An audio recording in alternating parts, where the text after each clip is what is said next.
All right, lesson number 32 in the jazz series of 100 lessons.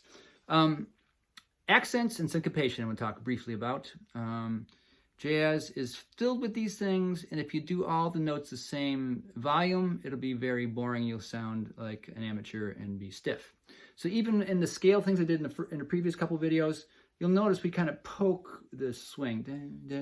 I'm accenting actually a little bit. I didn't talk about that, but...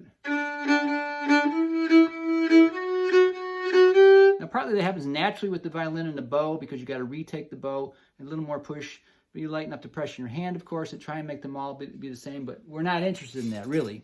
And jazz, accenting is where it's at.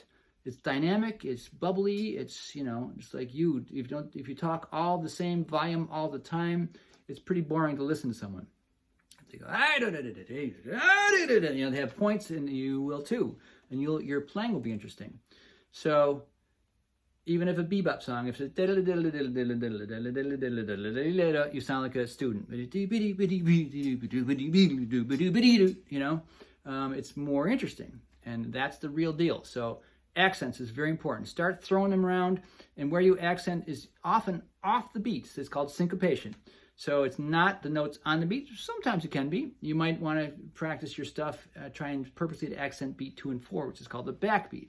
But often the accents get to be poking off a beat. Sometimes I've heard jazz teachers say, you know, never start your solo on beat 1. Always start on some off beat. 1, 2, 3. Jazz does that a lot. So accents and syncopation go hand in hand in jazz. Start thinking of that. Start recognizing that when you hear other jazz players, and you'll sound more authentic right away.